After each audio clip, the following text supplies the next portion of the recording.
যে আমরা জেল ভরো কর্মসূচির আহ্বান করেছি। এই কেন্দ্রের সরকার যে আইন তৈরি করেছে সেটা হচ্ছে কর্পোরেটদের স্বার্থে, বড়লোকদের স্বার্থে। কিন্তু আমরা ওদের এই স্বৈরাচারী নীতি, গরিব মারা নীতি, কৃষক মারা নীতি, শ্রমিক মারা নীতি আমরা মানতে পারি না। এই মুহূর্তে রাজ্য জুড়ে সিপিআইএম নতুন করে আন্দোলনের পথে নামছে। প্রশ্ন হচ্ছে কেন নামছে? তার কারণ 2.5 মাসের যে নতুন সরকার এখনো পর্যন্ত তারা নানান নীতি নিয়েছে, যে নীতির বিরুদ্ধে বারবার সোচ্চার হতে দেখা যাচ্ছে লাল ঝান্ডাকে বা বামেদের। এই পরিস্থিতিতে 10 তারিখ জেল ভরো আন্দোলন বা কর্মসূচি নিতে চলেছে বামেরা। সেই কর্মসূচির কেন এবং সেই কর্মসূচির মূল লক্ষ্য কী, সেই নিয়ে আজকে আলোচনার জন্য আমার সঙ্গে রয়েছেন নিরাপদ সর্দার, ক্ষেতমজুর সংগঠনের সম্পাদক। নিরাপদা, বেঙ্গল পলিটিক্সে আপনাকে স্বাগত।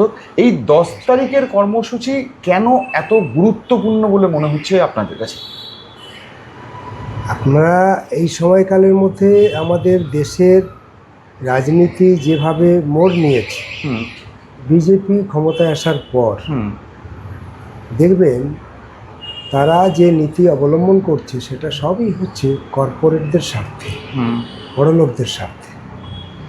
ফলে তাদের এই কর্পোরেটদেরকে, বড়লোকদেরকে রক্ষা করতে গিয়ে প্রতিদিন কৃষক আক্রান্ত হচ্ছে, প্রতিদিন শ্রমিকরা আক্রান্ত হচ্ছে, খেটে খাওয়া অংশের মানুষরা আক্রান্ত হচ্ছে, ক্ষেত মজুররা তার মজুরি থেকে বঞ্চিত হচ্ছে, মাঠে ময়দানে তাদের যে কাজ দেওয়ার দায়িত্ব ছিল সরকারের, সেই দায়িত্ব থেকে সে অব্যাহত নিতে চাইছে, আড়াল করতে চাইছে।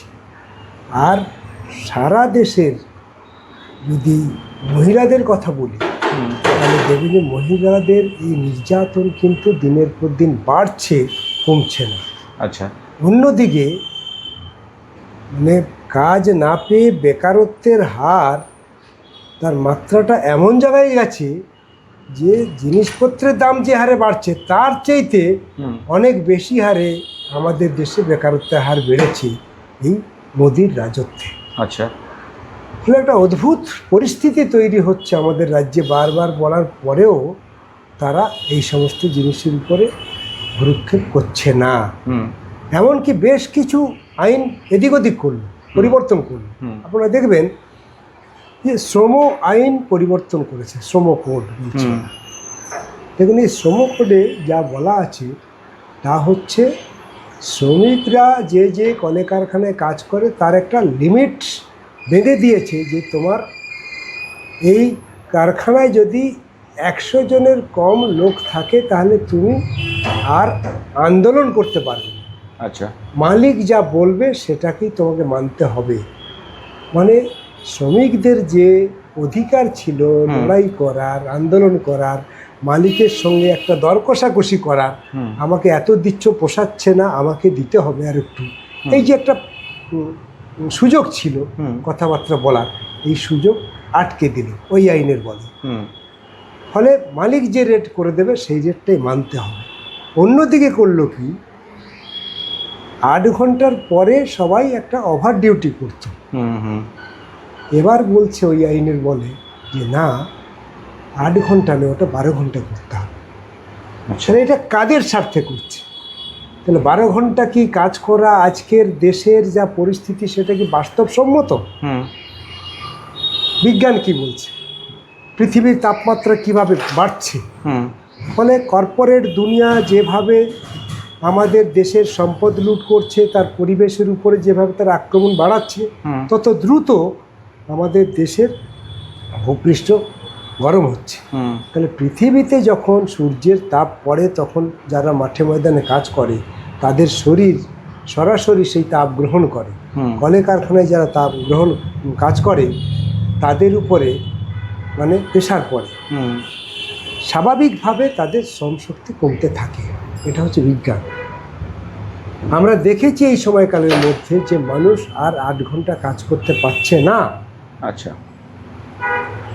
খাওয়ার জন্য ত্রুটি হতে পারে, ভেজাল খাচ্ছে, ঘুমোতে পারছে না, বাড়িতে সবার পর্যাপ্ত পরিমাণ ফ্যান নেই, এসি নেই, কাজ করে বাড়ি ফিরছে, বাড়ি ফেরার পর ফ্যানের পাখার বাতাস খাচ্ছে, ঘুমোতে পারছে না। ভোরের দিকে পৃথিবী যখন একটু ঠান্ডা হচ্ছে তখন ঘুম পাচ্ছে, ভোরবেলা আবার ছুটতে হবে গতর বিক্রি করার জন্য, তা নাহলে আবার সে কাজ পাবে না। তাহলে সে কিন্তু ঘুমোতে পারছে না, তাহলে প্রতিদিন তার শ্রম শক্তি কমছে। তাহলে যখন শ্রম শক্তি কমছে ধারাবাহিকভাবে, সে যখন 8 ঘন্টা কাজ করতে অক্ষম হয়ে যাচ্ছে, তখন তুমি দিল্লিতে বসে 12 ঘন্টা কাজ করার ব্যবস্থা করছো। আসলে এর লক্ষ্য হচ্ছে কর্পোরেটদের স্বার্থ রক্ষা করো। কর্পোরেটদের স্বার্থ তো এভাবেই রক্ষা হয়, গতরের উপরে। শ্রম যত বেশি লুট করবে তত বেশি ওদের পয়সা জমবে। ওরা যেমন পরামর্শ দিচ্ছে তেমন এ করার চেষ্টা করছে। অন্যদিকে আপনি দেখুন তাকিয়ে, জমির আইন কিছুটা শিথিল করল। আদিবাসীদের জমি কোনোভাবেই নিতে পারছিল না। মানে আইনটা সংবিধানে এমনভাবে বলা আছে যে কোনোভাবেই গভর্নমেন্ট ওই জমি হস্তক্ষেপ করতে পারবে না। ফলে অসংখ্য জেলাগুলো রাজ্যগুলোতে যদি তাকান দেখবেন পাহাড়গুলোতে সমস্ত আদিবাসীদের বাস। ওরা ওকে দেবতা বলে পুজো করে, মান্যতা দেয়, জানে না এটার সঙ্গে বিজ্ঞান কতটা যুক্ত আছে। কিন্তু এখন তো রিসার্চ করে গবেষণা করে বোঝা যাচ্ছে যে আদিবাসীরা প্রকৃতির পূজা করলেও, পাহাড়কে পূজা করলেও সেই প্রকৃতিকে রক্ষা করছে। পূজা করার নাম করে পূজা করছে বলেই ওরা ওকে আঁকড়ে ধরে বসে আছে। তো পাথর কেউ ভাঙলে ওরা সেখানে ঝাঁপিয়ে পড়ে না, এটা আঘাত করা যাবে না। তাহলে তাদের অজান্তেই তারা কিন্তু পৃথিবীকে রক্ষা করছে। আর তুমি জানার পরে যখন বুঝছো ওখানে অনেক বেশি লাভ আছে, ওই পাথর আমাদের দেশে বিক্রি হবে না, বাইরে পাঠাতে হবে, কোটি কোটি টাকা আয় হবে, বোঝাপড়া করে নিয়ে আইন পাল্টে দিলে। আইন পাল্টানোর পরে তাদেরকে নামিয়ে দেওয়া হচ্ছে পাথর থেকে, এই পাহাড় থেকে নামিয়ে সেই পাহাড় এখন কর্পোরেটদের দখলে, পাহাড় ভাঙা হচ্ছে, সেই পাহাড় বিদেশে যাচ্ছে, আর আদিবাসীরা ধুলায় লুটুপুটি খাচ্ছে। প্যাকেজ দিয়ে, লোভনীয় প্যাকেজ নিয়ে আসলো, বলে তোমাদের এই দেবো, কাজ দেবো, জমি বাসস্থানের জায়গা দেবো। কোথায় পৃথিবীতে ভারতবর্ষে কোথায় আছে বলুন তো? কবে মোদি জায়গা দিল আদিবাসীদের? এই যে গোপন ষড়যন্ত্রে একেবারে ওদের সঙ্গে বোঝাপড়া করে একটার পর একটা আইন পাল্টে দিচ্ছি, এটা মারাত্মক ক্ষতি হচ্ছে আমাদের দেশে, অভূতপূর্ব ক্ষতি হচ্ছে। আইন পরিবর্তনের ফলে তো আজকের শিক্ষা ব্যবস্থার এই হাল। ওরা কি কায়দা করে আইনটা করছে দেখুন। একটা গভর্নমেন্ট কীরকম স্বৈরাচারী হলে সে গোপনে এভাবে দেশের মানব সম্পদকে লুট করতে পারে, দেশের যে ব্যবস্থা আছে সেটাকে ধ্বংস করতে পারে। স্কুলগুলো কোন কায়দায় বন্ধ করছে, বলছে যে না, বাচ্চা যদি না থাকে তাহলে কেন আমি মাইনে দেব? একেবারে বাস্তব কথা, শুভবুদ্ধি সম্পন্ন মানুষ সবাই বলছে তাই। ঠিকই তো, স্কুলে যদি বাচ্চা না থাকে 4-5 মাস্টারমশাই বসে বসে মাইনে দেবে? এটা কখনো হয়? আমাদের কথা হচ্ছে স্বাধীনতার 78 বছর পর আমাদের দেশে কি জনসংখ্যা কমেছে না বেড়েছে? এখান থেকে 5 বছর আগে যা জনসংখ্যা ছিল এখন সেটা কি দাঁড়িয়ে আছে না বেড়েছে? যদি বাড়ে তাহলে এখান থেকে 10 বছর আগে যে স্কুল ছিল আজকে সেটা বাড়তে পারে না কমতে পারে? বাড়াটাই তো স্বাভাবিক। কমছে, তাহলে এরা কোথায় যাচ্ছে? ভাববার বিষয়। আসলেই কাজ নেই বলে কৃষক, ক্ষেতমজুর, এইসব পরিবারের ছেলেমেয়েরা অর্ধশিক্ষিত অবস্থায় ভিন রাজ্যে চলে যাচ্ছে কাজ করতে, আর ক্ষেতমজুররা সপরিবারে বোচকা বেঁধে ঘরে তালা লাগিয়ে চলে যাচ্ছে বাইরে কাজ করতে। যেখানে কাজ পাওয়া যায় সেখানেই করবে। তার বাচ্চাগুলো যে স্কুলে পড়তো সেই স্কুল আস্তে আস্তে শুকিয়ে যাচ্ছে। তার মানে যাদের ভবিষ্যৎ ছিল স্কুলে, তাদের ভবিষ্যৎ বাপ মার পিছনে পিছনে ঘুরে বেড়াচ্ছে। এটাই হচ্ছে বাস্তব। এই কৌশলে তার স্কুল বন্ধ করছে। তার মানে গরিব অংশের সন্তানদের ভবিষ্যৎ তলানিতে যাচ্ছে। এই যে সুকৌশলে পরিকল্পনা করে তারা এগোচ্ছে, যে শ্রমজীবী অংশের মানুষ, খেটে খাওয়া অংশের মানুষ, এরা আস্তে আস্তে নিরক্ষর থেকে নিরক্ষর হতে থাকবে। এরাই লেখাপড়া শিখলে তো বিপদ। কায়দা করে আইন পাশ করছে, সবাই তা বুঝতে পারছে না, আর মনে করছে বামেরা কেন লড়াই করছে। স্কুল খোলো, বাচ্চা যদি স্কুল খুলবে কী করে? তাহলে বাচ্চা তো থাকবে তুমি যদি এখানে কাজটা চালু রাখো। 100 দিনের তো আইন হয়েছিল। হুম 100 দিনের কাজে তুমি 20 দিন করতে পারলে না, 25 দিন করতে পারলে না, ওটা যদি তুমি 80 দিন করো, সব ছেলেমেয়েরা ঘুরে আসবে এখানে, তাদের ছেলেমেয়েরা আবার স্কুলে যাবে, আবার স্কুলে ভিড় জমবে। এটা হচ্ছে বাস্তব। কাজ নেই বলে তো চলে যাচ্ছে। হুম কাজ যদি তুমি এখানে চালু রাখো, 100 দিন কাজ যদি তুমি চালু রাখো, তাহলে তোমরা কাজ পেয়ে তো তার ছেলেমেয়েদের হাত ধরে স্কুলে পাঠিয়ে দিতে পারে। সেটা বন্ধ করে দিচ্ছে। 100 দিনের কাজ বন্ধ। আইন ছিল, সব ছিল, সব মানলো না। দেখলো যে এই আইনগুলোতে সব গরিবদের জন্য বলা আছে, সব রক্ষা কবচ গরিবদের।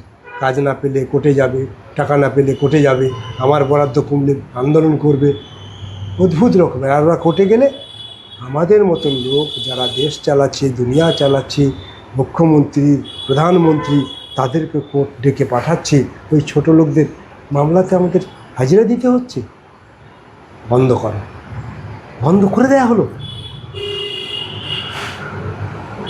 পরিবর্তে কী নিয়ে আসলো?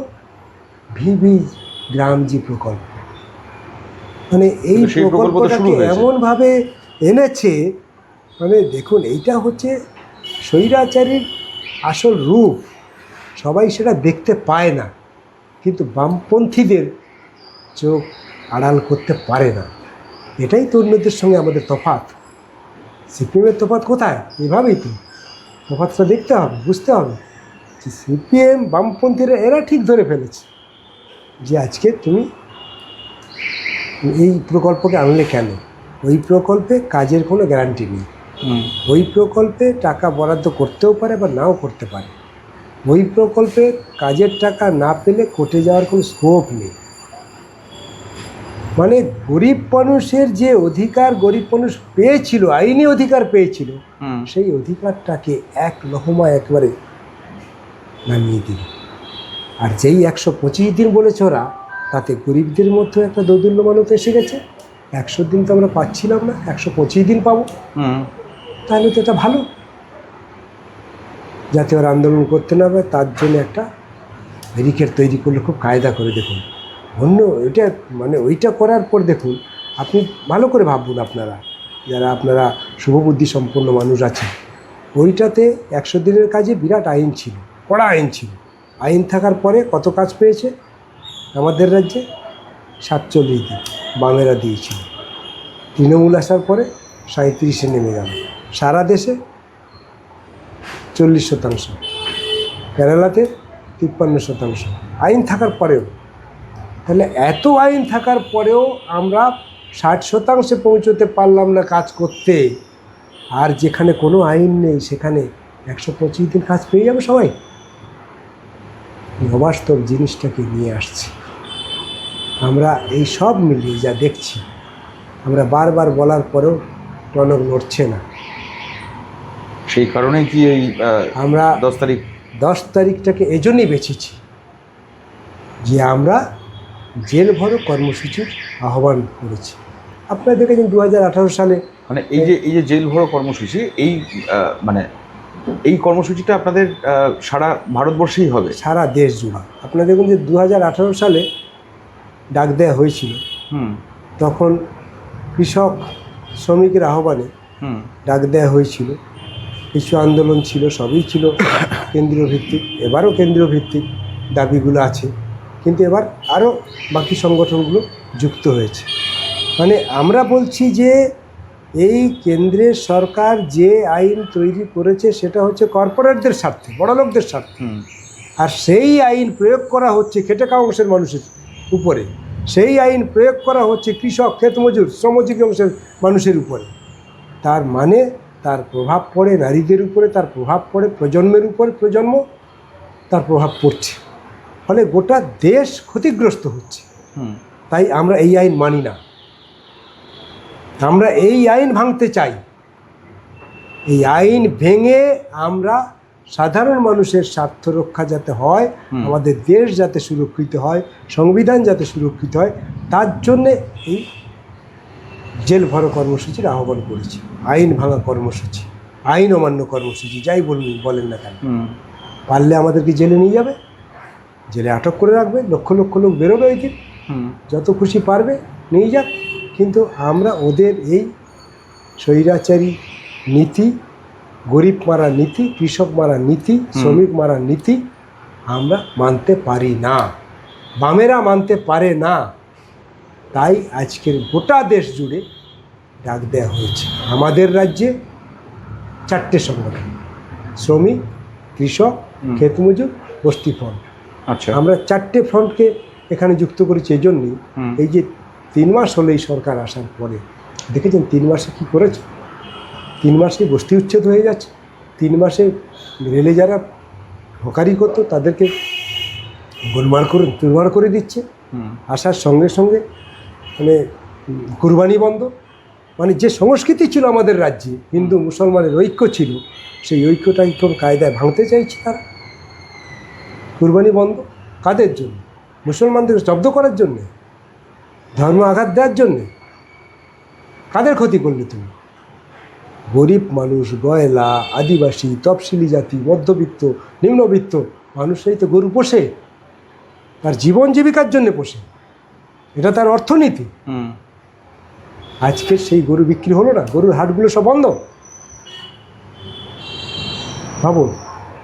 আর এই লোকগুলো আজকে হতাশাগ্রস্ত, যারা একটু গতর বিক্রি করে বেঁচে আছে তারা যাচ্ছে মাঠে কাজ করছে, কিছু কিছু নিজের পেটে যাচ্ছে, সন্তানদের পেটে যাচ্ছে, আর কিছু গরুর পেটে দিতে হচ্ছে। গরু কদিন বাঁচবে, 14 বছর বাঁচিয়ে রাখতে পারবে কিনা জানি না, তারপর বিক্রি না হলে কি হবে এটা? তাহলে আক্রমণটা কাদের দিকে পড়বে? আক্রমণটা খেটে খাওয়া অংশের মানুষের উপর। এই যে 3 মাসের মধ্যে শুভেন্দু অধিকারী ক্ষমতায় আসার পর উল্টো কাজ করছে এভাবে। আপনাদের এই কর্মসূচি জেলায় জেলায় আপনাদের শহর থেকে জেলা সর্বত্রই করবেন আপনাদের, মানে জেলার কোথায় আপনাদের এই কর্মসূচি মূলত দেখা যাবে? বা আমাদের জেলাগুলোতেই, জেলা হেডকোয়ার্টারেই আমাদের অভিযানগুলো হবে। আচ্ছা, আপনি ধরুন ডিএম অফিস, হ্যাঁ ডিএম অফিসগুলোতে, আচ্ছা ডিএম অফিসগুলোতে সব জায়গাতে হবে। আচ্ছা, এবং ওই দিন দেখবেন আরেকটা অভিনব জিনিস, ডিএম অফিসে ধরুন এক একটা ডিএম অফিসে আপনার 10,000 20,000 করে লোক জমায়েত হবে, সব মানুষ আসতে পারবে না। কিন্তু ওই দিন অসংখ্য মিছিল হবে গ্রামগুলোতে, মহল্লাগুলোতে। যারা ওখানে পৌঁছতে পারছে না হেডকোয়ার্টারে, তারা এলাকায় থেকে তারাও প্রতিবাদ জানাবে। আচ্ছা, তারাও প্রতিবাদ জানাবে। সেই জন্য আমরা আহ্বান করেছি সব মানুষকে, যে লড়াইটা করছে শ্রমিক শ্রেণীর অংশ, কিন্তু আপনাদের জন্য লড়ছে, সবার জন্য লড়ছে। তাই আপনারা সকলেই অন্তত সমর্থন করুন এটাকে। সকলকে আহ্বান করেছি। আচ্ছা, এই জন্য সব জেলাগুলোতে আমাদের এই কর্মসূচি হবে। আপনাদের অতীতেও দেখা গেছে নিরাপদা, আপনি আপনার সংগঠন নিয়ে বেশ কিছু আন্দোলন করেছেন। কোথাও জমি দখল হয়ে গেলে তার বিরুদ্ধে রুখে দাঁড়িয়েছেন, কোথাও ক্ষেত মজুররা যদি প্রাপ্য মজুরি না পান তার বিরুদ্ধে আপনারা লড়াই করেছেন। এই লড়াইটা কি, এই যে জেল ভরো আন্দোলন যেটা আপনারা করতে চাইছেন, আগের লড়াইগুলোর সঙ্গে এই লড়াইও কি সম্পৃক্ত, নাকি এই লড়াই আরও বৃহত্তর বা আরও বড়? এই লড়াইয়ের সঙ্গে পরস্পরের পরিপূরক, কিন্তু এই লড়াইটা হচ্ছে সর্ববৃহৎ লড়াই। মানে এই যে ক্ষেত মজুররা, আমরা মজুরির জন্য লড়েছি, জমির জন্য লড়ে যাচ্ছি, কাজের জন্য লড়ে যাচ্ছি, আর এই পরিবারের সন্তানরা যাতে লেখাপড়া শেখে তার জন্য লড়ে যাচ্ছি, এই পরিবারের মায়েরা যাতে বাড়িতে বসে তার জীবিকা নির্বাহ করতে পারে তার জন্য লড়ে যাচ্ছি। এভাবেই আমাদের বাকি সংগঠনগুলো তারা স্ব দাবি নিয়ে লড়ে যাচ্ছে। এই সব লড়াইটা আজকে সম্পৃক্ত হচ্ছে একটা জায়গাতে, এবং সেই লড়াইটা 10 তারিখে তার একটা বৃহৎ আকার ধারণ করবে। যে লড়াইটার জন্য সারা পৃথিবীর মানুষ তাকিয়ে থাকবে ভারতবর্ষের দিকে, যে ভারতবর্ষ কোন অভিমুখে যাচ্ছে, আর সেই অভিমুখটাকে জনস্বার্থে কারা ঘোরাতে চাইছে। নির্মলদা, আপনার কি কোথাও মনে হয়, ধরুন 2.5 মাস বয়স হয়ে গেল নতুন সরকারে, বিজেপি ক্ষমতায় এসছে তৃণমূলকে সরিয়ে, এবং তারা একের পর এক নানান নীতি নিয়ম তারা নিয়ে এসছে, যেগুলো নিয়ে যথেষ্ট বিতর্ক হয়েছে। গুন্ডা দমন আইন থেকে শুরু করে অনেক কিছু নিয়ে বিতর্ক হয়েছে। আবার কিছু ভালো কাজও তারা করেছেন, একেবারে অস্বীকার করা যাবে না। তো আপনাদের কি কোথাও এটা মনে হচ্ছে যে বিজেপি সরকার বাংলার বুকে কোনোভাবে বড্ড বেশি তাড়াহুড়ো করছে, যে কোনো মানে কোনো নিয়ম, কোনো নীতি বদলের জন্য? মানে তারা বলে আসছেন যে বাংলা পুনর্নির্মাণের চেষ্টা চলছে। এই পুনর্নির্মাণ করতে গিয়ে কি আপনার কোথাও মনে হচ্ছে যে বড্ড তাড়াহুড়ো হয়ে যাচ্ছে? আমি বলবো যে এই সময়কালের মধ্যে বিজেপি ক্ষমতায় আসার পর একটিও ভালো কাজ করেনি, আচ্ছা। একটিও ভালো কাজ করেনি। যদি আপনারা বলেন ভালো কাজও করেছে, খারাপও করছে, ভালো কোনটা করেছে? একটিও ভালো কাজ করেনি। ঐক্য বিনষ্ট করে অন্য কাজ করলে সেই কাজটা কখনো ভালো হতে পারে না। সব মানুষের অধিকার আছে বাংলায় থাকার। মুসলমান বলে তারা ঘৃণিত হতে পারে না, আদিবাসী বলে তাদের মানে অধিকার কেড়ে নেওয়া যায় না। সবাইকে হিন্দু করতে হবে এই মনোবৃত্তি নিয়ে, এই মনোবাদ নিয়ে ভালো কাজ করা যায় না। বলুন না, গুন্ডা দমন কি খুব প্রয়োজন ছিল? এর আগে শাস্তি হয়নি? এর আগে কি অরাজক অবস্থা ছিল? তাহলে কেন এই আইন আনা হচ্ছে? তাহলে যে একটার পর একটা মানে করছে কাদের স্বার্থে, কি জন্যে? এটা যদি আমাদের রাজ্যের শুভবুদ্ধি সম্পন্ন মানুষ উপলব্ধির মধ্যে না নিয়ে আসে, তাহলে অদূর ভবিষ্যতে বাংলার সাংঘাতিক ক্ষতি হয়ে যাবে, সাংঘাতিক ক্ষতি হয়ে যাবে। আজকের বিজেপি কী করছে দেখুন, এই সময়কালের মধ্যে কী না করেছে, মানুষ অবাক হয়ে গেছে। এই একটি সরকার আসলো, যে সরকারটা 3 দিন বয়স হতে না হতেই যারাই ভোট দিয়ে জিতিয়েছে তাদের মুখ দিয়ে রব উঠেছে। এইরকম একটা অপদার্থ সরকার আমরা আগে বুঝে উঠতে পারিনি, তা নাহলে আমরা কেউ ভোট দিতাম না। আজকে তাদের চোখে জল মোছার মতন লোক নেই।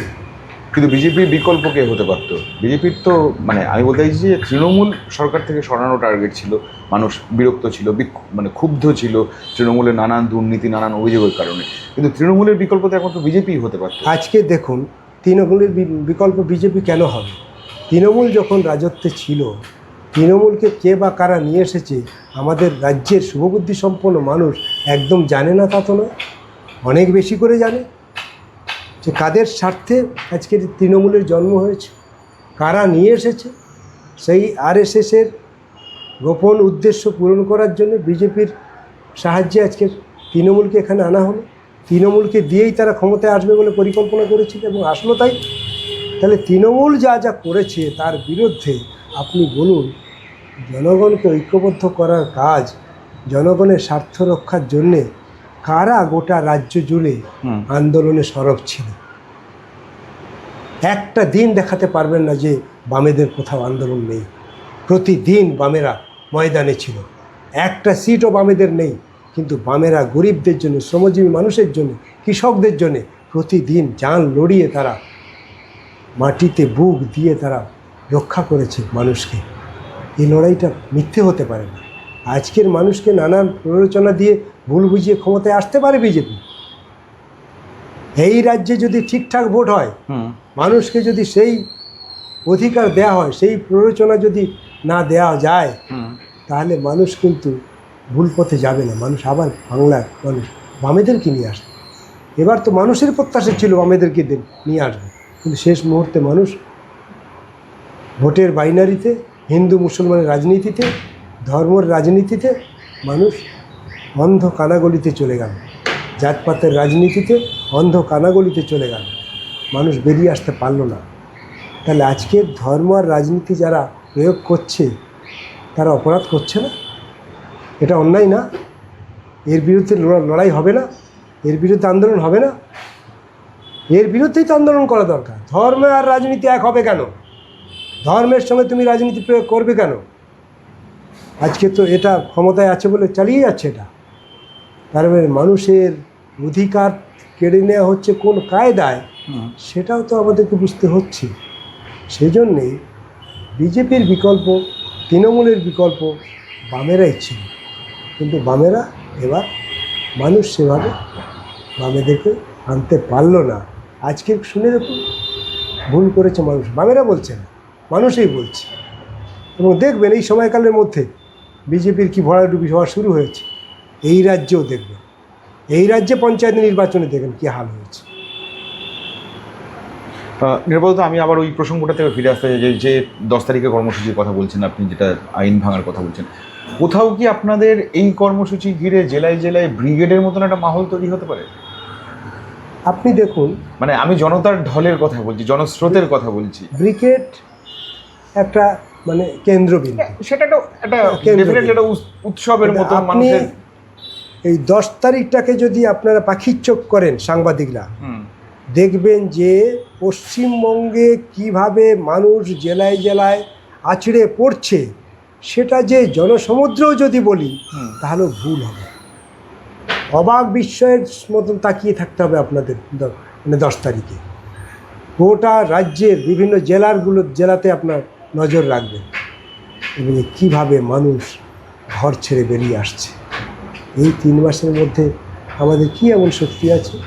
আমাদের একটা এমএলএ, হুম, আমাদের শক্তি নেই, হুম। শূন্যই তো আছি আমরা। তাহলে মানুষ আমাদের ডাকে কেন আসবে? মানুষ বুঝছে যে আমরা মানুষের জন্য করছি এটা। 10 তারিখ যে কর্মসূচি বামেরা গ্রহণ করতে চলেছে তা আসলে জেলায় জেলায় একটা ব্রিগেডের পরিবেশ তৈরি করতে পারে বা জনসমুদ্রেও দেখা যেতে পারে। আর সেই দিন কি কি হবে তার জন্য একটা অপেক্ষা হয়তো থাকবে। তার আগে নিরাপদ সর্দার বুঝিয়ে দিলেন, দেখিয়ে দেওয়ার চেষ্টা করছেন যে এই আন্দোলন সারা ভারতবর্ষে একটা নতুন রূপরেখা তৈরি করার চেষ্টা চলবে। তাহলে আজকের ভিডিও এই পর্যন্তই। ভালো থাকবেন, দেখা হচ্ছে পরের ভিডিওতে। এবার ভালো থাকবেন।